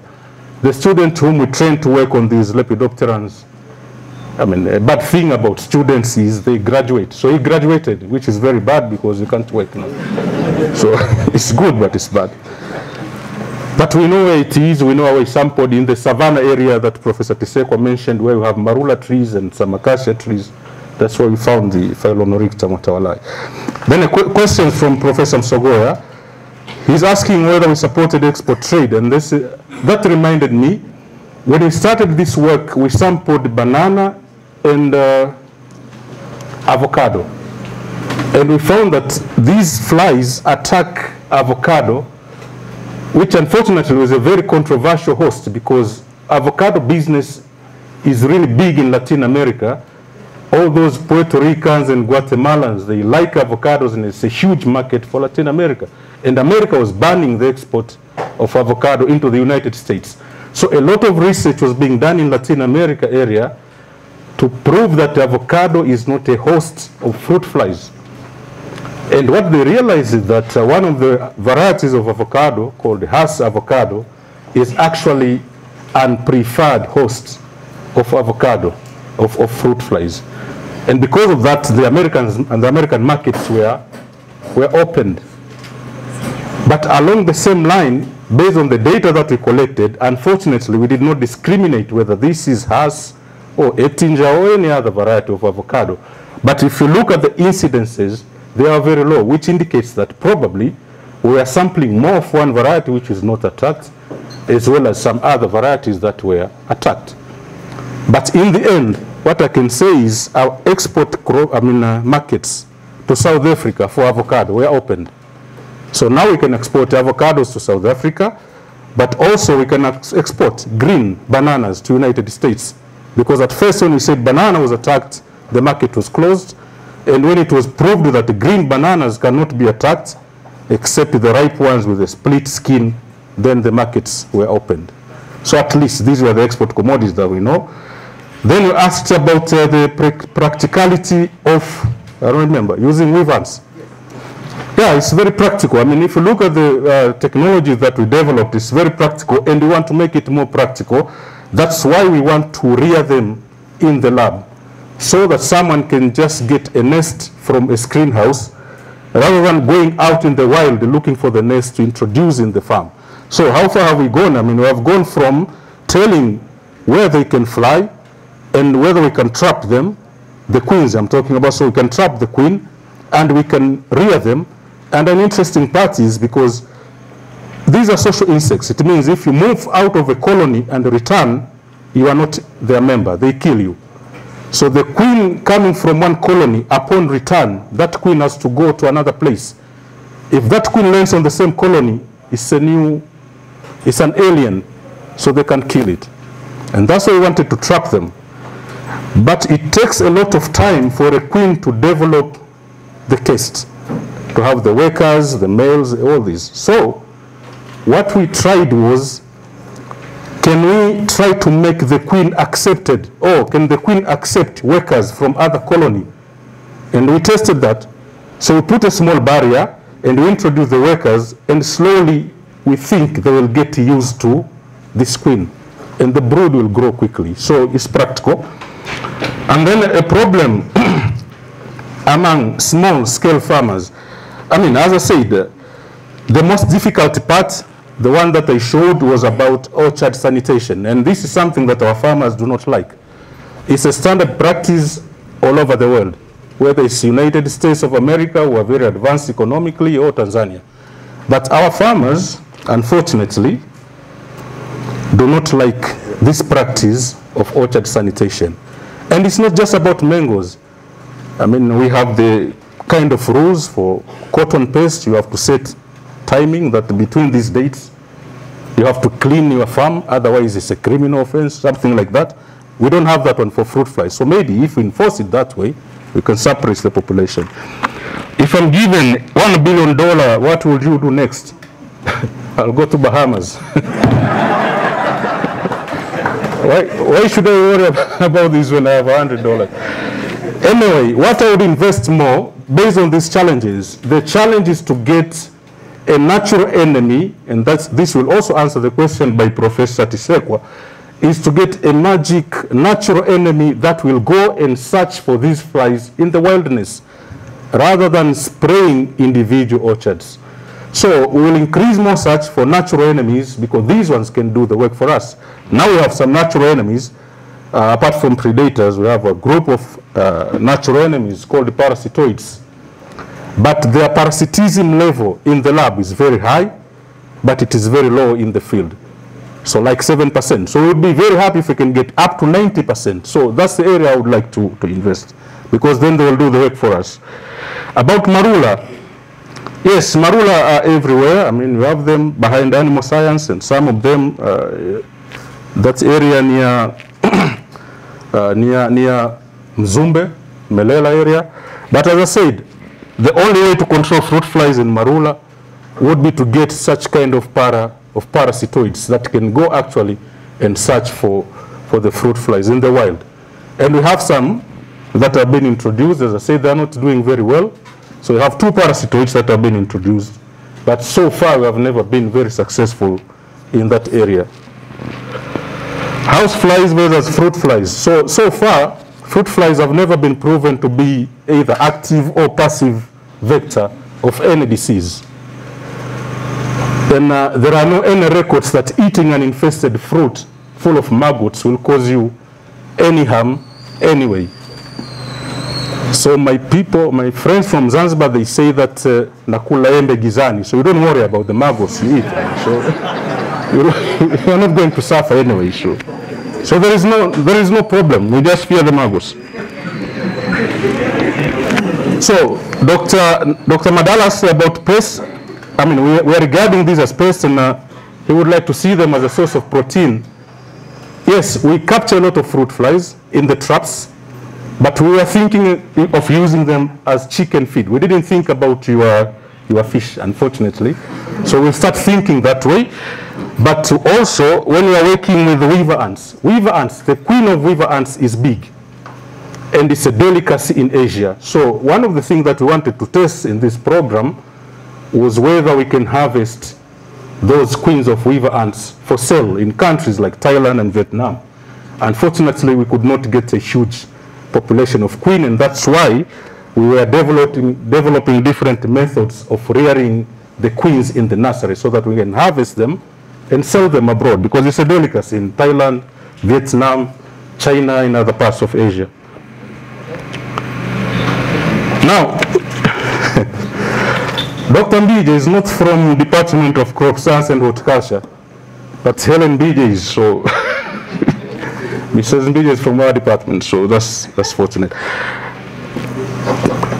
The Association of Mango Growers, these people who, is like a lobbying group for mangoes, they would like to see 3 varieties as their flagships, their flagship varieties. So, as you're saying, there are so many varieties, but for them, they would like to be confined to a few varieties, and those specialists in fruits will help me. They would like to sell 3, apple, mango, Kent, and Kate.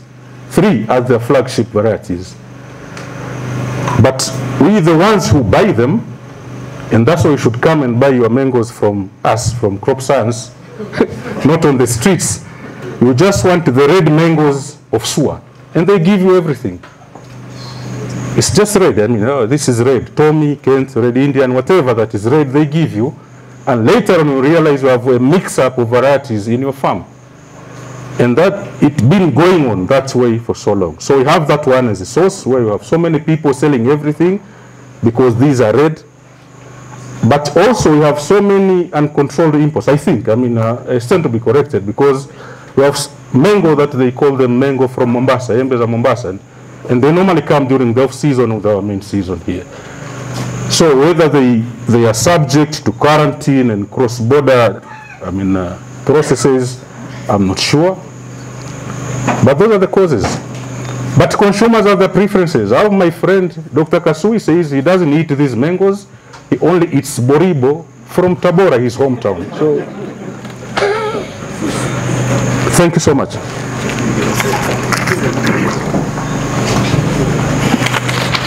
Colleagues,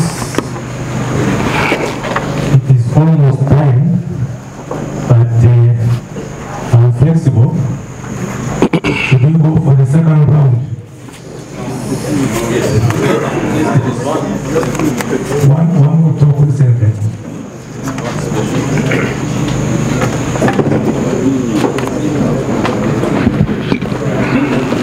Thank you, Mr. Chairman. I have only one question. First of all, I would like to congratulate Prof. Mwatawala for a nice lecture. But my question is on the host. You have talked a lot about the variability which is in the fruit fly species. But my interest as a plant breeder is on the variation in the host plants. And we know that we have different types of mangoes, like you said now, that there are different types of mango. In your work, in your research, did you see that there is any variation in the fruit fly attack on these different types of mangoes? And also, did you see any kind of fruits that are not attacked by the bean fly? Not bean fly, because we have another fly, by the fruit fly. I'm a bean person. I'm saying this because if we find a kind of fruit that is not touched by a fruit fly, that could be a source of resistance, which you could use using even genetic engineering to transfer those genes of resistance in edible fruits. So did you see any kind of variation in any fruits? Thank you so much.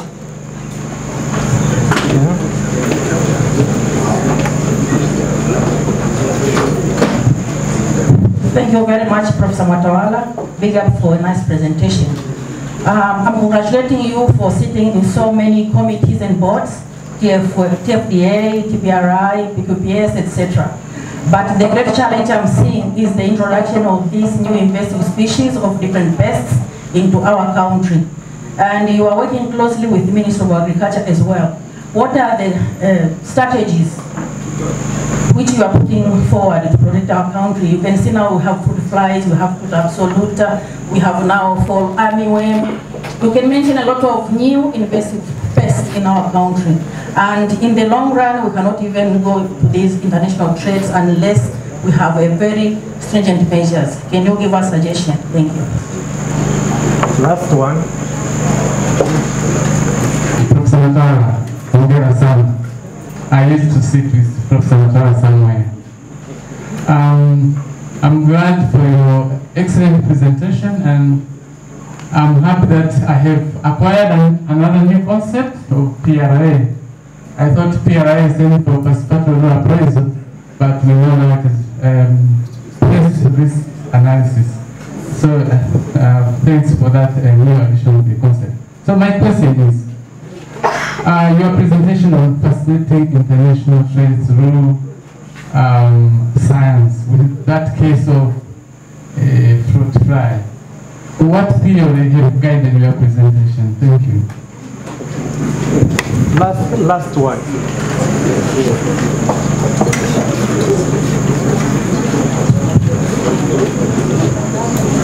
Thank you, Mr. Chair, and let me congratulate Mwatawala for a wonderful, wonderful lecture. My name is Mark Mamu. I know at the beginning the chair was making reference to students in the audience. This is probably yesteryear's students too. I'm a veterinarian. I was very attracted to this lecture, and I must say I was very, very pleased that I did come to this lecture. What attracts me is systems.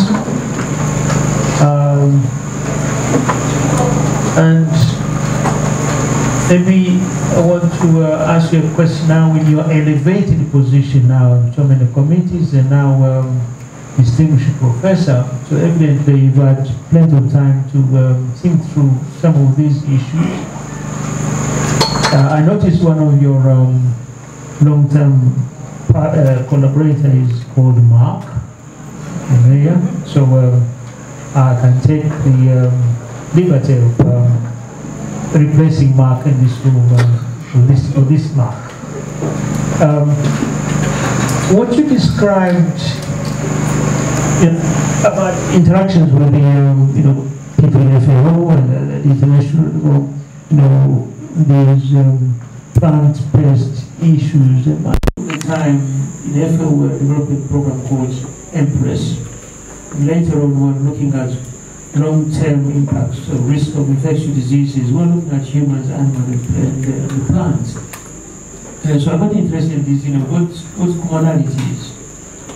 Now, much of what you've described evolves around the concept of detection, identification, monitoring with a view to risk management. That's the term which we use here, but you just condensed that into two. Detection, identification, and also probability of risk. Those are similar concepts.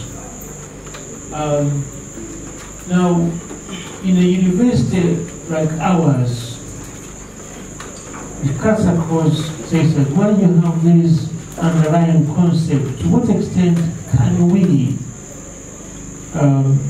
get certain concepts which Suba becomes world leader in, or African leader in? The second question comes into that is, from your new position, I got to know about this pest, which was distributed by a UN agency, not a FAO, by the way, Scania. There was a litany of new pests coming in, and so on. So that brings in issue of early detection, very good.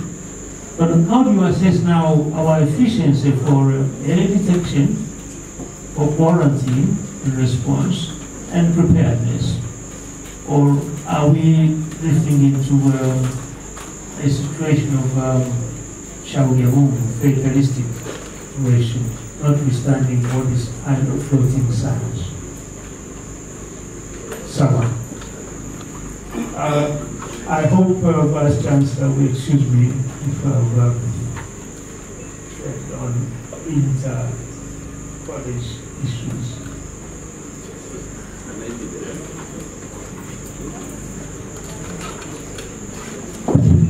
Thank you, Mr. Chairman.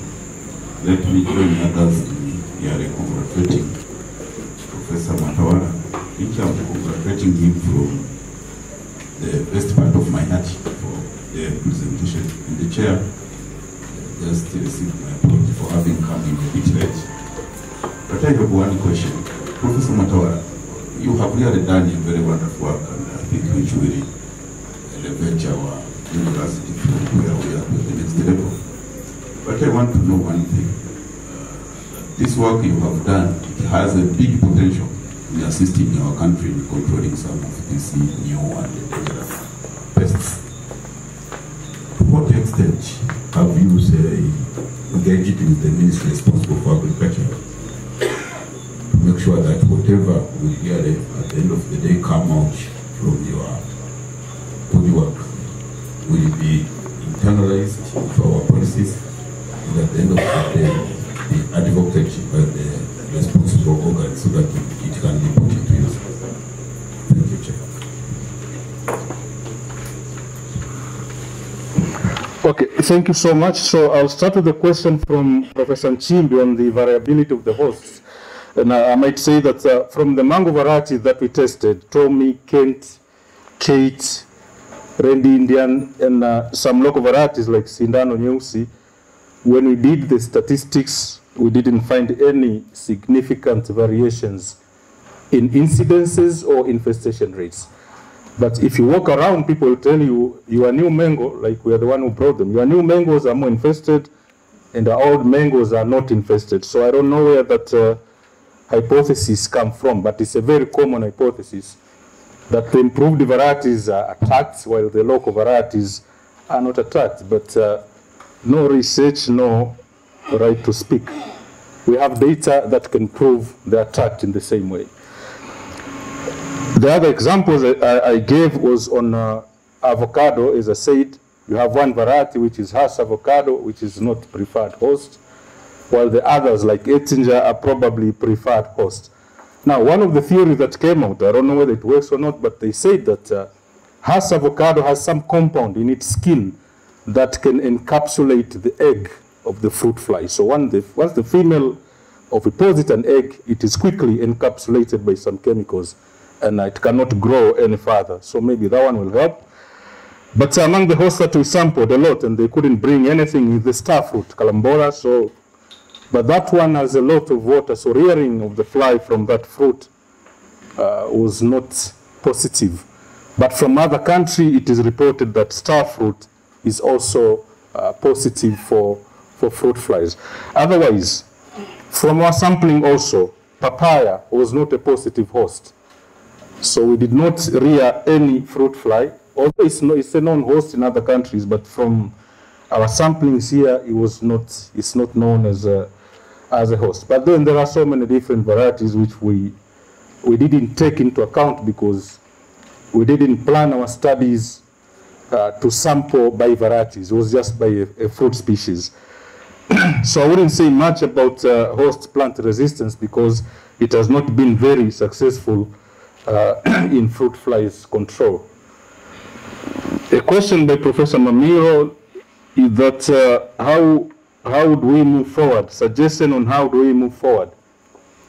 And it's always a difficult question because of our position, because as researchers, even though people say we run away from the problem, that as researchers we generate information. I mean, that's the main output of research, is to generate new knowledge. That's our objectives are to determine, to establish. We are not developing, I mean, like Professor Makundi said. Because development now takes into account so many other factors, interests, values, and so many other issues. So as an individual, I can't say anything, what I can do, but as a person who sits in those committees and boards that you said, we always try to influence them. But Dr. Mamiro, you know, I mean, Professor Mamiro, you know, because we sit in some of these committees, there are so many issues when it comes to invasions.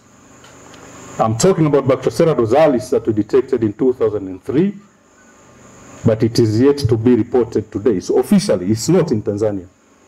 So all those pests that you mentioned, Tuta, Absoluta, Fall Armyworm, officially, they are not in Tanzania. So I will end it that way. Babili, innocent, my brother from 5 Science 2, Mazengo, so we say, come a long way. He is asking about theories. Now, I'm not very prepared to answer that question because the social scientists have so many complications when designing their study. We don't do that. We only go for knowledge gaps. If you ask me what were the gaps before, I will tell you we didn't know 1, 2, 3, 4, 5. But telling you that if this one rises, this will go down, that one will run away. Now, unfortunately, we are not guided that way. And I have another brother here who inspired me a lot, and he is like one of those people who raised me. He's an engineer, but he decided to do social sciences. So engineer Issa Majid is with us today, and he's always coming to me asking me, why these social scientists? And I tell him, yes, you decided to join them, so go along their lines. So thank you so much, my brother. There is a question from Professor Mark, but that one I'll keep it the last because it was a bit long. I'll go first to Professor Chibunda's question. That's how much have we engaged with the Ministry of Agriculture? So we have engaged a lot with the Ministry of Agriculture. Of course, there is always some these entities reluctance, but in the end, we managed to work with them, and we developed that management plan because, first of all, we wanted to develop a policy document or something. And the ministry people told us, you are an institution, you cannot develop policies. Give us a management plan, and we try to adopt it into our agenda. So that's what we did. So we sit together with the people from Ministry of Agriculture and came out with the management plan. And on the same year, it entered into their records because it became part of the speech of the Minister of Agriculture, then not Tizeba, the other one, Chiza. So it was mentioned in the parliament, so I think it's part of the answer. So at least if they want to do anything about fruit flies, they will always refer to the management plan. But along the same line, we printed, out of that project, we printed so many, close to 6,000 or 10,000 copies of a Swahili version of the management manual. And we made sure that all these councils where they grow fruits received quite a good number of those booklets. And then the Minister of Agriculture formed what they call team of experts, and they co-opted us. So we sit in their team of experts for fruit flies.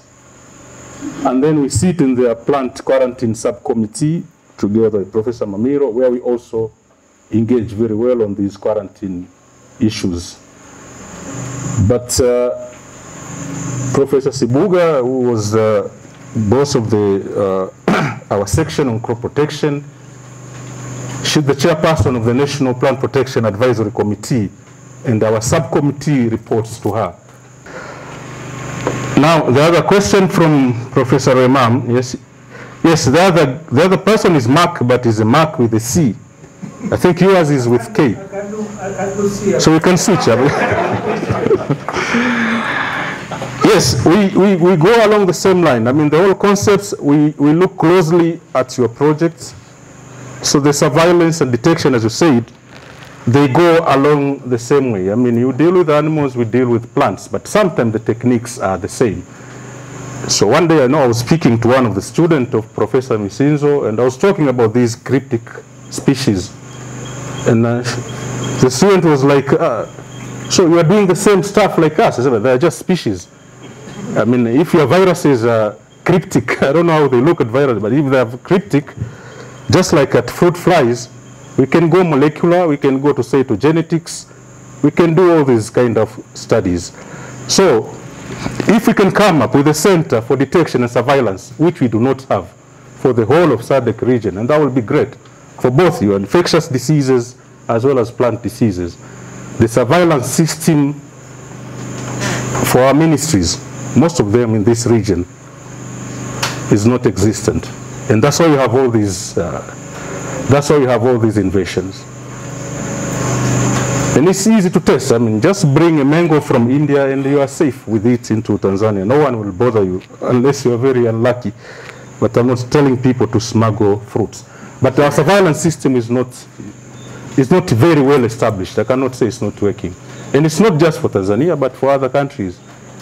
And I went to one, I explained this in one of the meetings, and these people, because they are not from this region, where they wondered, how can you have people crossing borders, I mean, without anything, without ID, without anything. And I joked to them that there used to be a house in Mbeya, where I come from, in Tunduma, where a sitting room was in Tanzania, and the bedroom was in Zambia, because there was no clear border. So I cannot tell people to not bring the fruit to the bedroom because it's in Zambia. So our borders are very porous, etc. So if we can have one coordinated regional surveillance system, because I tell people, and aside from Kajiado, we cannot tell him that do not go to Longido, because probably the other families in Longido. And so we are so much interconnected across borders, and we cannot control it unless you have a regional surveillance program. And that will be for both, because the cattle keepers, they carry fruits with them, etc. And then early detection. I mean, this one is not whether efficient or prepared. It's simply non-existent, because even I hear there used to be traps at SUA for detecting things like armyworms, locusts. We don't have them anymore.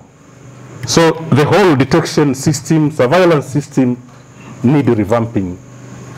It's not existent. The only people we know who work on, I mean, as far as crops are concerned, is the center in Arusha. And they are more concentrated on locusts and armyworm. The original armyworm, not the fall armyworm. So, if I can answer your question in a nutshell, because it was a bit long, that we need a regional center, coordinated center for surveillance, detection, identification. I mean, same words as you said, how you use them and how we use them.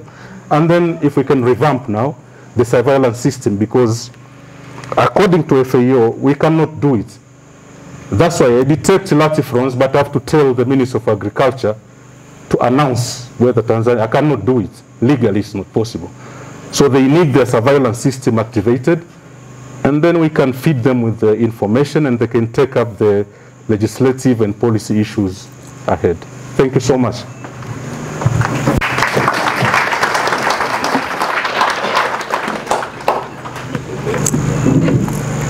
Ladies and gentlemen, I think, as I said in the beginning, you will agree with me that this lecture was very educative, was very clear, and as I warned in the beginning, there were going to be so many questions. And counting the number, there were more than 15 questions.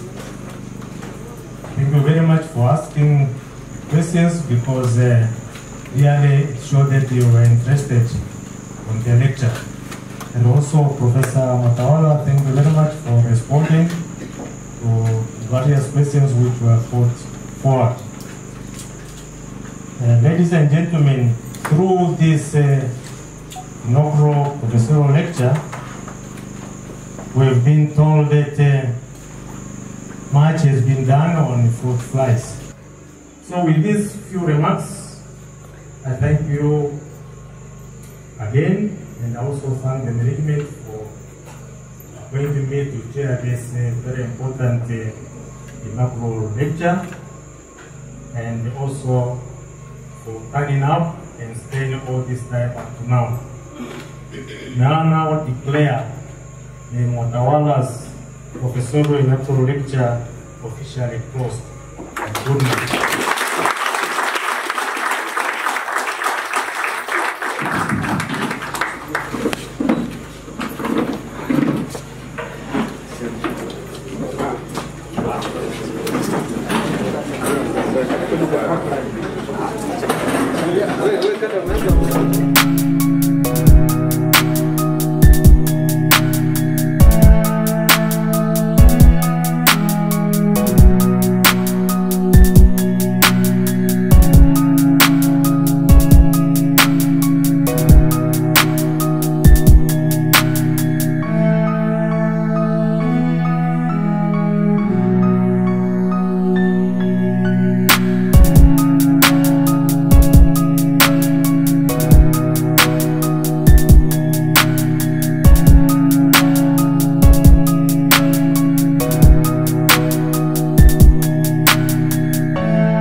Naitwa Profesa Mwatawala na kwa sasa ni mkuu wa idara ya sayansi ya mimea na kilimo cha bustani, na ndo nimetoa hii inaugural lecture inahusiana na jinsi gani sayansi inaweza ikasaidia utekelezaji wa biashara ya kimataifa, na tulikuwa tukiangalia zaidi jinsi gani biashara ya matunda inaweza ikaboreshwa kutokana na utafiti wa waharibifu wa matunda na zaidi na onzi wa waharibifu wa matunda. Mimi nawashauri tu, sababu na wadogo zangu wengi tunafanya nao kazi, kwa mimi nawashauri tu kwamba wajipange hivyo. Yani mimi niliwaza hivi miaka 9 iliyopita. Ilikuwa siri yangu, sikumwambia mtu. Lakini nilitoka hapa ICE na nilikuwa nimesimama hapa, nikamwangalia Profesa Makunda anachokifanya na mimi nikaona kwamba kuna siku nitafanya. So ilikuwa ni miaka 9, wakati usijawa pengine hata profesa, labda nilikuwa senior lecturer, lakini nilikuwa nishaanza kujipanga, na ndio maana hata story nilikuwa naitoa, unaona ilikuwa inaenda kwa chronology, kwa sababu nilikuwa najua kwamba labda 2013 nitakuwa nimemaliza research hii, 2014 nitakuwa na management, 2010 na ngapi story yangu itakuwa imekamilika. Kwa hiyo japo haitaisha on time, lakini angalau unakuwa na hiyo plan.